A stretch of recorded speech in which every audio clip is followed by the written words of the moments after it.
which is the bureaucracy, which has, in a lot of ways, currently more power than any elected representative. And this is not something that people want, and it's not. It does not match the will of the people. So it's just something we've got to fix. And we've also got to address the deficit. So we've got a $2 trillion deficit, and if we don't do something about this deficit, the country's going bankrupt. I mean, it's really astounding that we don't do something about this deficit, the country's going bankrupt. I mean, it's really astounding that the interest payments alone on the national debt exceed the Defense Department budget, which is shocking because we spend a lot of money on defense. But and if that just keeps going, we're essentially going to bankrupt the country. So what I really want to say is, like, it's not optional for us to reduce the federal expenses. It's essential. It's essential for America to remain solvent as a country, and it's essential for America to have the resources necessary to provide things to its citizens and not simply be servicing vast amounts of debt. And also, could you mention some of the things that your team has found, some of the crazy numbers, including the woman that walked away with about $30 million, right, etc.? Well, we do find it sort of rather odd that there are quite a few people in the bureaucracy who have ostensibly a salary of a few $100,000, but somehow manage to accrue tens of millions of dollars in net worth while they are in that position, which is, what happened at USAID. We're just curious as to where it came from. Maybe they're very good at investing, in which case we should take their investment advice, perhaps. But there seems to be mysteriously they get wealthy. We don't know why. Where does it come from? And I think the reality is that they're getting wealthy at the taxpayer expense. That's the honest truth of it. So, we're looking at, if you look at, say Treasury, for example, basic controls that should be in place, that are in place in any company, such as making sure that any given payment has a payment categorization code, that there is a comment field that describes the payment, and that if a payment is on the do not pay list, that you don't actually pay it. None of those things are true currently. So the reason that departments can't pass audits is because the payments don't have a categorization code. It's like just a massive number of blank checks just flying out the building. So you can't reconcile blank checks. You've got comment fields that are also blank, so you don't know why the payment was made. And then we've got this truly absurd, a do not pay list, which can take up to a year for an organization to get on the do not pay list. And this, we're talking about terrorist organizations, we're talking about known fraudsters, known aspects of waste, known things that do not match any congressional appropriation, can take up to a year to get on the list, and even once on the list is not used. It's mind-blowing. So what we're talking about here, we're really just talking about adding common sense controls that should be present, that haven't been present. So you say, like, well, how could such a thing arise? That seems crazy. When you understand that really everything is geared towards complaint minimization, so then you understand the motivations. So if people receive money, they don't complain, obviously. But if people don't receive money, they do complain. And the fraudsters complain the loudest and the fastest. So then when you understand that, then it makes sense. Oh, that's why everything they approve all the payments at Treasury. Because if you approve all the payments, you don't get complaints. But now we're saying that, no, actually, we are going to complain. If money is spent badly, if your taxpayer dollars are not spent in a sensible and frugal manner, then that's not okay. Your tax dollars need to be spent wisely on things that matter to the people. I mean, these things, it's just common sense. It's not draconian or radical. I think it's really just saying, let's look at each of these expenditures and say, is this actually in the best interest of the people? And if it is, it's approved. If it's not, we should think about it. So, there's crazy things like just cursory examination of Social Security, and we've got people in there that are 150 years old. Now, do you know anyone who's 150? I don't. Okay. They should be on the Guinness Book of World Records. They're missing out. So, that's the case where, like, I think they're probably dead. It's my guess. Or they should be very famous, one of the two. And then there are a whole bunch of Social Security payments where there's no identifying information. Well, like, why is there no identifying information? Obviously, we want to make sure that people who deserve to receive Social Security do receive it, and that they receive it quickly and accurately. I'll tell you another crazy thing. So, one of the things is, like, we are trying to sort of right-size the federal bureaucracy, just make sure that this, obviously there needs to be a lot of people working for the federal government, but not as many as currently. So we're saying, well, okay, let's, if people can retire, with full benefits and everything, that would be good. They can retire, get their retirement payments, everything. And then we were told, this is actually, I think, a great anecdote, because we were told the most number of people that could retire possibly in a month is 10,000. We're like, well, why is that? Well, because all the retirement paperwork is manual on paper. It's manually calculated, then written down on a piece of paper. Then it goes down a mine. And I'm like, what do you mean a mine? Like, yeah, there's a limestone mine where we store all the retirement paperwork. And you look at a picture of this mine. We'll post some pictures afterwards. And this mine looks like something out of the 50s because it was started in 1955. So it looks like it's like a time warp.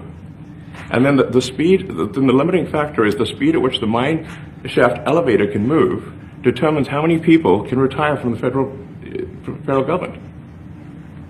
And the elevator breaks down sometimes, and then nobody can retire. Doesn't that sound crazy? There's like 1,000 people that work on this. So I think if we take those people and say, like, you know what, instead of working in a mine shaft and carrying manila envelopes to boxes in a mine shaft, you could do practically anything else, and you would add to the goods and services of the United States in a more useful way. So anyway, so I think that's an example. Like at a high level, if you say, like, how do we increase prosperity? Is we get people to shift from roles that are low to negative productivity to high productivity roles. And so increase the total output of goods and services, which means that there's a higher standard of living available for everyone. That's the actual goal. Everyone's very quiet, by the way. Are people normally this quiet? Your detractors, Mr. Musk, what? including a lot of Democrats.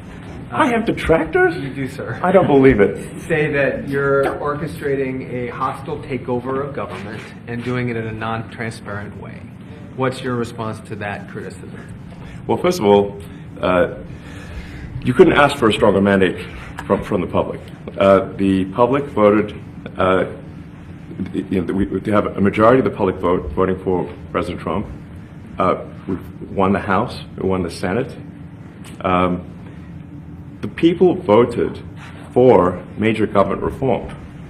There should be no doubt about that. That was on the campaign. The president spoke about that at every rally. The people voted for major government reform, and that's what people are going to get. They're going to get what they voted for. And a lot of times, people that don't get what they voted for, but in this presidency, they are going to get what they voted for. And that's what democracy is all about. Mr. Musk, the White House says that you will identify and excuse yourself from any conflicts of interest that you may have. Does that mean that you are, in effect, policing yourself? What are the checks and balances that are in place to ensure that there is accountability and transparency? Well, we actually are trying to be as transparent as possible. In fact, we post our actions to the Doge handle on X and to the Doge website. So all of our actions are maximally transparent. In fact, I don't think there's been, I don't know of a case where an organization has been more transparent than the Doge organization. So, the kind of things we're doing are, I think, very, very simple and basic. They're not, what I mentioned, for example, about Treasury, just making sure that payments that go out, taxpayer money that goes out, is categorized correctly, that the payment is explained, that organizations on the do not pay list, which takes a lot to get there, that actually are not paid, which currently they are paid. These are not individual judgment decisions. These are about simply having sensible checks and balances in the system itself to ensure that taxpayer money is spent well. So it's got nothing to do with, like, say, a contract with some company of mine at all. But if there is a conflict of interest, when it comes to you yourself? For instance, you've received billions of dollars in federal contracts when it comes to the Pentagon, for instance, which the president I know has directed you to look into. Yeah. Are you policing yourself in that? Is there any sort of accountability check and balance in place that would provide any transparency for the American people? Well, all of our actions are fully public. So if you see anything, you say like, wait a second, hey, Elon, that seems like maybe that's, there's a conflict there. It's not like people are going to be shy about saying that. They'll say it immediately, Including you yourself. Yes. But transparency is what builds trust, not simply somebody asserting trust. So not somebody saying they're trustworthy, but transparency, so you can see everything that's going on. And then you can see, am I doing something that benefits one of my companies or not? It's totally obvious. And if we thought that, we would not let him do that segment or look in that area. If we thought there was a lack of transparency or a conflict of interest. And we watch that also. He's a big businessman. He's a successful guy. That's why we want him doing this. We don't want an unsuccessful guy doing this. Now, one thing also that Elon hasn't really mentioned are the groups of people that are getting some of these payments. They're ridiculous. And we're talking about billions of dollars that we've already found. We found fraud and abuse. I would say those two words as opposed to the third word that I usually use, but in this case, fraud and abuse. It's abusive because most of these things are virtually made up, or certainly money shouldn't be sent to them. And you know what I'm talking about. It's crazy. So, but we're talking about tens of billions of dollars that we've already found. And now a judge who's an activist judge wants to try and stop us from doing this. Why? Why would they want to do that? I campaigned on this. I campaigned on the fact that I said government is corrupt. And it is very corrupt. It's very, very, it's also foolish. As an example, a man has a contract for 3 months and the contract ends, but they keep paying him for the next 20 years, because nobody ends a contract. You got a lot of that. You have a contract that's a 3-month contract. Now, normally, if you're in a small, in all fairness, it's the size of this thing is so big. Yeah. But if you have a contract and you're in a regular business, you end the contract in 3 months. It's a consultant. Here's a contract for 3 months, but it goes on for 20 years. And the guy doesn't say that he got money for 20 years. They don't say it. They just keep getting checks month after month, and you have various things like that, and even much worse than that, actually, much worse. And I guess you call that incompetence, maybe. Yeah. It could be corruption. It could be deals made on both sides, where the guy gets the money, he kicks. I think there's a lot of kickback here. I see a lot of kickback here. There's a lot of kickbacks. A tremendous kickback, because nobody could be so stupid to give out some of these contracts, so he has to get a kickback. So that's what I got elected for, that and borders and military and a lot of things, but this is a big part of it. And I hope that the court system is going to allow us to do what we have to do. We got elected to among other things, find all of this fraud, abuse, all of this horrible stuff going on. And we've already found billions of dollars, not like a little bit, billions, many billions of dollars. And when you get down to it, it's going to be probably close to $1 trillion. It could be close to $1 trillion that we're going to find. That will have quite an impact on the budget. Yes. And you'll go to a judge where they handpick a judge, and he has certain leanings. I'm not knocking anybody for that, but he has certain leanings. And he wants us to stop looking. How do you stop looking? I mean, we've already found it. We have a case in New York where a hotel has paid $59 million, $59 million because it's housing migrants, illegal migrants, all illegal, I believe. And they were being paid twice the normal room rate at 100% occupancy. Unbelievable. So it's a racket. Mr. Musk, can I ask you a question? You Well, said if I may sort of just going for the President's comments, at a high level, you say, what are the two ingredients that are really necessary in order to cut the budget deficit in half from $2 trillion to $1 trillion? And it's really two things: competence and caring. And if you add competence and caring, you'll cut the budget deficit in half. And I fully expect to be scrutinized and get a daily proctology exam, basically. Might as well just camp out there. So it's not like I think I can get away with something. I'll be scrutinized nonstop. But with the support of the president, we can cut the budget deficit in half from 2 trillion to 1, and then with deregulation, because there's a lot of sort of regulations that don't ultimately serve the public good. We need to free the builders of America to build, and if we do that, that means I think we can get the economic growth to be maybe 3-4%, maybe 5%. And that means if you can get $1 trillion of economic growth and you cut the budget deficit by $1 trillion, between now and next year, there is no inflation. There's no inflation in 26. And if the government is not borrowing as much, it means that interest costs decline. So everyone's, the mortgage, their car payment, their credit card bills, anything, their student debt, the monthly payments drop. That's a fantastic scenario for the average American.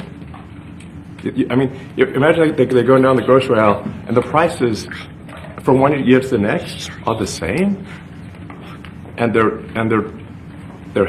mortgage, all their debt payments dropped. How great is that for the average American?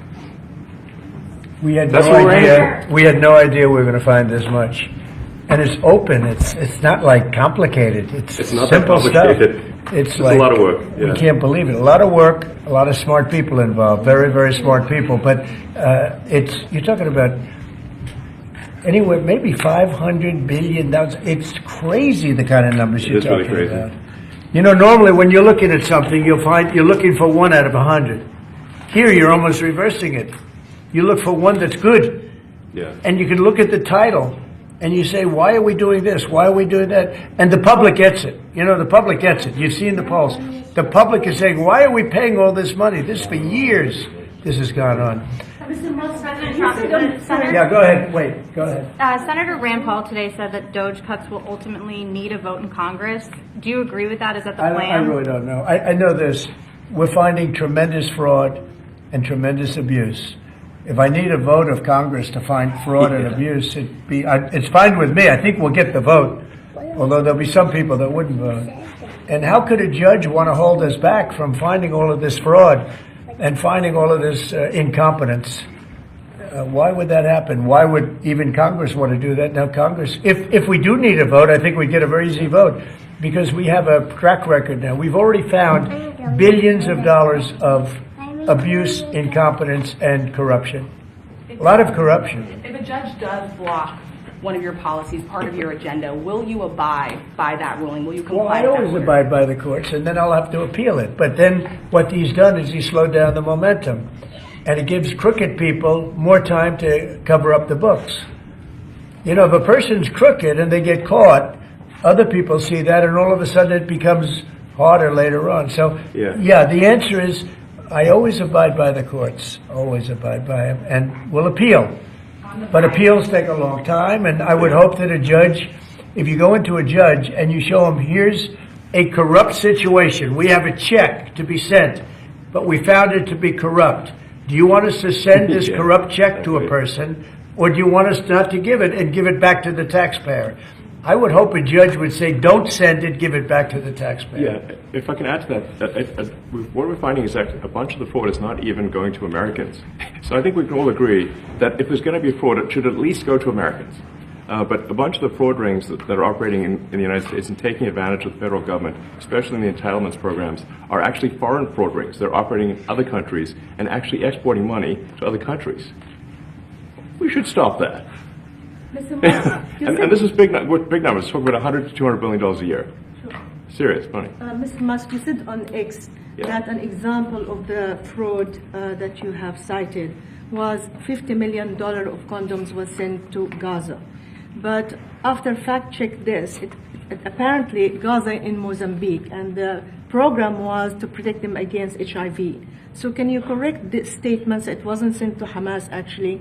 It was sent to Mozambique, which makes sense why condoms was sent there. Yeah. And how can we make sure that all the statements that you said were correct, so we can trust what you say? Well, first of all, some of the things that I say will be incorrect and should be corrected.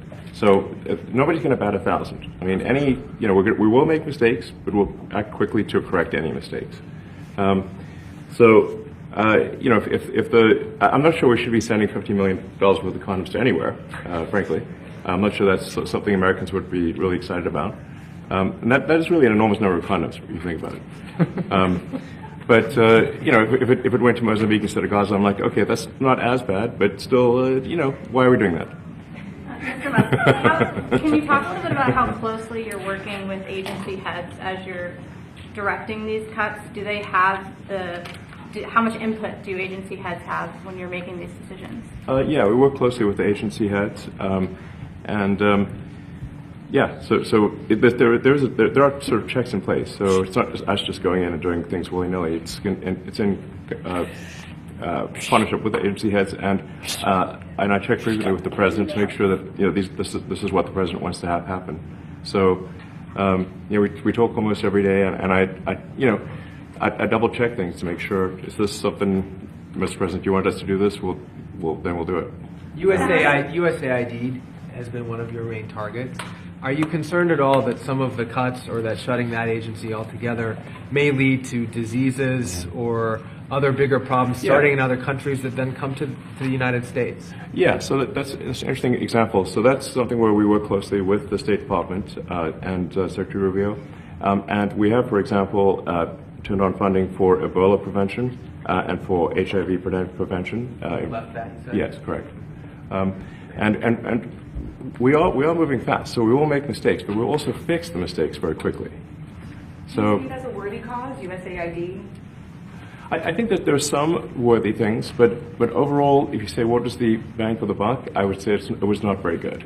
And there was far too much of what USAID was doing was influencing elections in ways that I think were dubious and do not stand the light of day.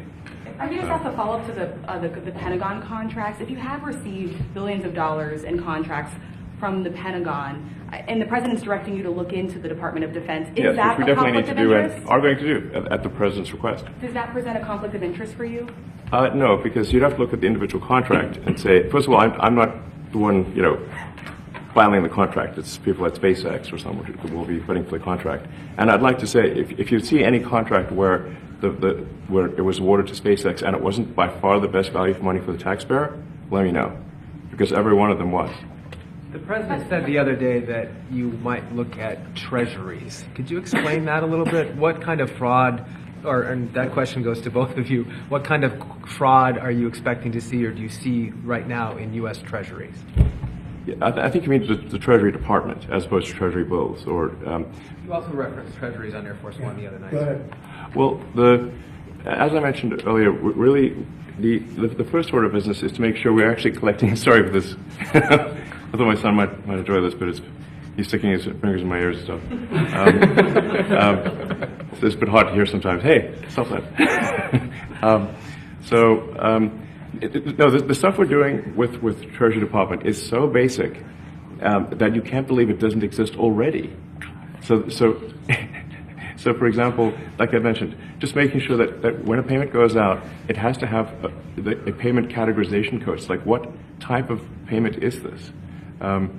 You can't just leave the field blank. Currently, many payments, the field is left blank. And you have to describe what's the payment for, some basic rationalization. That also is left blank. So this is why, you know, the Pentagon, when's the last time the Pentagon passed an audit? I mean, a decade ago, maybe? I don't know, ever? Really? And we want to, just in order to actually pass audits, you have to have financial information that allows you to trace the payments. You know, and once in a while, the Treasury has to pause payments if it thinks the payment is going to a fraudulent organization. Like, if a company or an organization is on a do not pay list, we should not pay it. I'm sure you would agree. Like, if it's quite hard to get on that payment, the do not pay list, it means that this is someone that is like dead people, terrorists, known fraudsters, that kind of thing. We should not pay them. But currently we do, which is crazy. We should stop that. Many transactions. And by the way, hundreds, thousands of transactions like that. You know, we have a big team. And for the sake of the country, I hope that the person that's in charge and the other people that report to me that are in charge are allowed to do the right thing, namely make sure everything's honest, legitimate, and competent. But we're looking at just, when you look at USAID, that's one. We're going to look at the military, we're going to look at education. They're much bigger areas. But the USAID is really corrupt. I'll tell you, it's corrupt. It's incompetent, and it's really corrupt. And I can't imagine a judge saying, well, it may be corrupt, but you don't have the right. You got elected to look over the country and to, as we say, make America great again, but you don't have the right to go and look and see whether or not things are right that they're paying or that things are honest that they're paying. And nobody can even believe this. Other people, law professors, they've been saying, how can you take that person's right away? You're supposed to be running the country, but we're not allowed to look at who they're paying it to and what they're paying. We have massive amounts of fraud that we caught. I think we probably caught way over a lot of billions of dollars already in, 2 weeks? Yes. And it's going to go to numbers that you're not going to believe. And much, as I said, much is incompetence and much is dishonesty. We have to catch it. And the only way we're going to catch it is to look for it. And if a judge is going to say you're not allowed to look for it, that's pretty sad for our country. I don't understand how it could even work. On the buyout program, can you personally guarantee that... Which one? The buyout program, the offer to federal workers. Can you personally guarantee that the workers who opt in to resign now will be paid through September? Well, they'll get their money, but they're getting a good deal. They're getting a big buyout. And what we're trying to do is reduce government. We have too many people. We have office space. It's occupied by 4%. Nobody's showing up to work because they were told not to. And then Biden gave them a 5-year pass, some of them, 48,000 of them, gave them a 5-year pass, that for 5 years you don't have to show up to work. And let me tell you, this is largely, much of this stuff is because of Biden. It's his fault. He allowed this country, what he did on our border.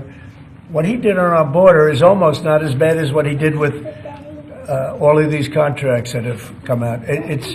It's a very sad day when we look at it. I can't even believe it. But many contracts just extend, and they just keep extending, and there was nobody there to correct it. And that cannot be, I can't imagine that could be held up by the court. Any court that would say that the president or his representatives, like Secretary of the Treasury, Secretary of State, whatever, doesn't have the right to go over their books and make sure everything's honest. I mean, how can you have a country? You can't have anything that way. You can't have a business that way. You can't have a country that way. Hey, thank you very much, everybody. Thank you. All right, guys. Thank you, Chris. Head it out. Coming back tonight. Mark Vogel will be at the White House tonight at about 10 o'clock. If you want to come over, you can say hello to him. Did you guys get anything in return? Not much.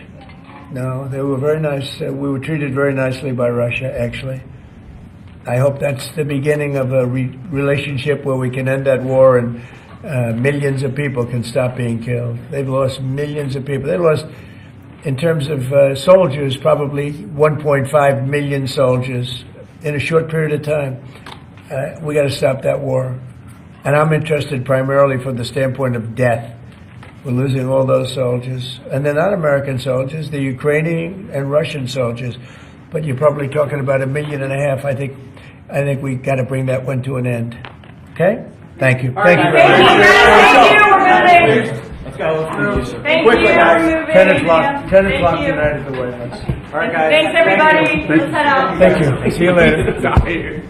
Yeah, I mean, it's a lot. Thank you, guys. Thanks, guys. Right behind the stills. It's like, I think they're like less than a month. Good job.